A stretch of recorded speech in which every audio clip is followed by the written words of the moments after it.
बहू, अरे ओ बहू, एक गिलास पानी तो लाना। वो काजल आई है। अरे काजल बेटा, यूं एकदम अचानक से ऐसे कैसे आना हुआ बेटा? ये लीजिए दीदी पानी। नमस्ते दीदी। नमस्ते भाभी। कैसे हो दीदी आप?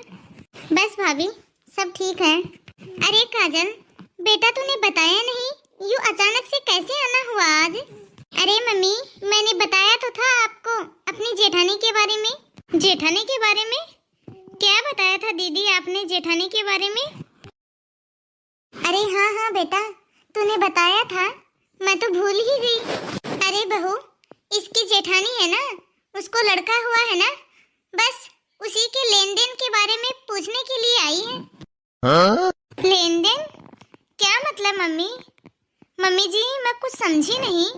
मैं समझाती हूँ भाभी आपको। जब मेरा सनी हुआ था ना, तब मेरी जेठानी के घर से सब लोग आए थे भाभी।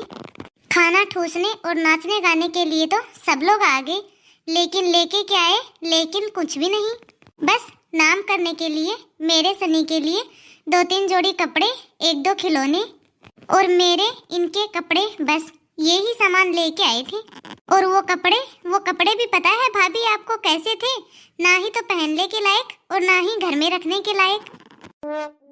मैंने तो वो कपड़े भाभी दिवाली की सफाई में अपनी कामवाली को पकड़ा दिए। लेकिन अब की बार तो भाभी मैं अपनी जेठानी को दिखा दूंगी कि लेन देन किसे कहते हैं। मान सम्मान आखिरकार होता क्या है। अब आप दोनों मेरी बात कान खोल के सुन लो, मम्मी और भाभी। आप जो भी सामान लेके आओगे ना फंक्शन में, वो सामान बढ़िया से बढ़िया लेके आना, ताकि मैं भी दिखा सकूं फंक्शन में कि ऐसे दिया जाता है सामान। अरे बेटा, लेकिन सामान हम लोग क्यों देंगे?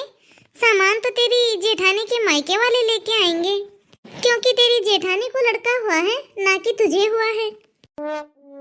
तुझे सनी हुआ था तब लेके आ गए थे हम तो सामान, और जो भी बचा कुचा सामान तेरी जेठानी को और उसके बच्चे को देना होगा, वो सारा सामान तो हम लोग अपनी इच्छा के अनुसार लेके आएंगे।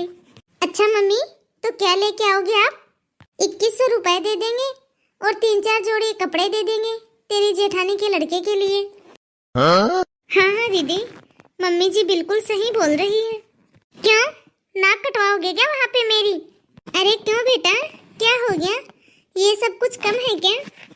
अरे बेटा, यदि ये सब कम है तो तेरी जेठानी के लिए साड़ी और तेरे जेठ के लिए पैंट शर्ट का कपड़ा ले आएंगे।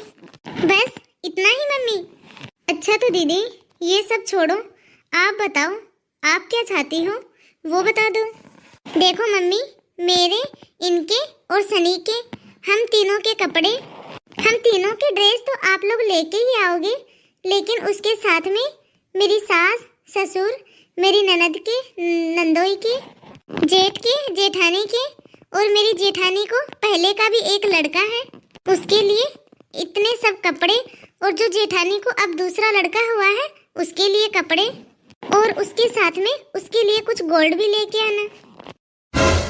क्या बेटा, इतना सब?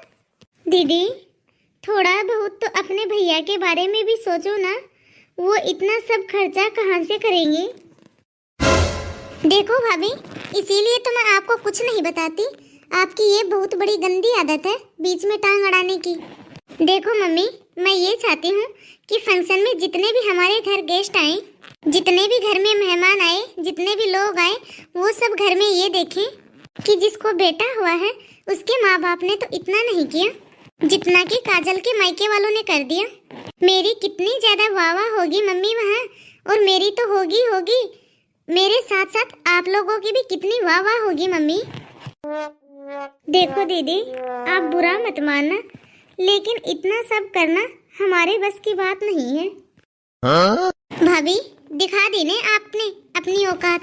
नहीं दीदी, ऐसी कोई बात नहीं है, लेकिन दीदी आप समझ नहीं रही हो, आपके भाई की इतनी कमाई नहीं है। मम्मी देख लिया आपने अपनी बहू को, ये क्या बोल रही है? बेटा सही तो बोल रही है बहू, जहाँ जायज खर्चा हो वहाँ खर्चा करेंगे तो ठीक भी लगेगा। ये बिगैर फालतू का खर्चा, और तुम्हारे दिमाग में तो ये झूठा दिखावा भरा है जैसे तैसे करके तुम्हारी शान बन जाए ससुराल में। और इन सब से तुम्हारी जेठानी को कितना ज्यादा बुरा लगेगा वो तो तुझे दिखाई नहीं दे रहा। देख बेटा, हमारे बस की बात नहीं है इतना ज्यादा खर्चा करना, हमें भी तो हमारा घर देखना पड़ेगा। देख बेटा, जब तेरे पापा थे तब तो कोई दिक्कत नहीं थी, वो थे तब तो ये घर बार जमीन जायदाद सब कुछ बना के चले गए। लेकिन बेटा, तेरे भाई की इतनी ज्यादा कमाई नहीं है कि वो ये सब कर सके। इतना सब खर्चा आखिरकार बेटा हम कहाँ से करेंगे, जरा इतना तो सोच तो। और ये सोने की चीज, ये ऐसे ही बातों में थोड़ी ना आ जाती है बेटा। सोने का भाव तो देख कितना ज्यादा हो गया है। यदि सोने की छोटी से छोटी चीज भी लेंगे ना तब भी हजारों रुपए खर्च हो जाएंगे। देख बेटा, हमारी जितनी हैसियत होगी हम लोग उतना ही खर्चा करेंगे। देख बेटा, हमारे बस की बात नहीं है ये सब झूठा दिखावा करना। एक बार दिखावे के चक्कर में ज्यादा से ज्यादा खर्चा कर दो और फिर कई दिनों तक उस दिखावे के बारे में रोते रहो। देख बेटा, अब तुझे बुरा लगे या अच्छा लगे, लेकिन खर्चा हम तो अपने हिसाब से ही करेंगे। समझ गई बेटा तू? हम लोग खुशी खुशी आएंगे तेरे घर और तुम्हारी खुशियों में शामिल होंगे। बस इससे ज्यादा तू हमसे कोई उम्मीद भी मत रखना। अरे बेटा, कुछ अपने भैया भाभी के बारे में सोच। तू तो बस अपना मुंह खोल के मांग लेती है। खून पसीना तो तेरे भाई को एक करना पड़ेगा ना, मेहनत तो उसको ही करनी पड़ेगी। ये घर तो तेरे भैया और भाभी को ही देखना पड़ता है ना। चलो कोई नहीं, थोड़ा बहुत तो हो जाता है ऊपर नीचे, थोड़ा बहुत दुख दर्द तो झेल भी लेंगे। लेकिन बेटा, तू तो कुछ ज्यादा ही मांग रही है। वो कहते हैं ना बेटा, बहन के लिए तो भाई का ससुराल में आना ही बहुत होता है। लेकिन बेटा, तेरे लिए तो भैया भाभी ससुराल आए या ना आए, लेकिन सामान आना जरूरी है। तो हेलो दोस्तों, आप सब बताइए कि काजल की माँ ने काजल के साथ सही किया या गलत किया? कमेंट में हमें ज़रूर बताना। यदि आप सभी को वीडियो अच्छी लगी हो तो वीडियो को लाइक और शेयर ज़रूर करना। और यदि अभी तक आपने हमारे इस चैनल को सब्सक्राइब नहीं किया हो तो फटाफट से बेल आइकन दबाकर सब्सक्राइब करें, ताकि ऐसे ही मज़ेदार वीडियो आप तक पहुंचते रहें। सबसे पहले नोटिफिकेशन पाने के लिए बेल आइकन ज़रूर दबाएं। तो बाय दोस्तों, अब मिलते हैं अगले वीडियो में।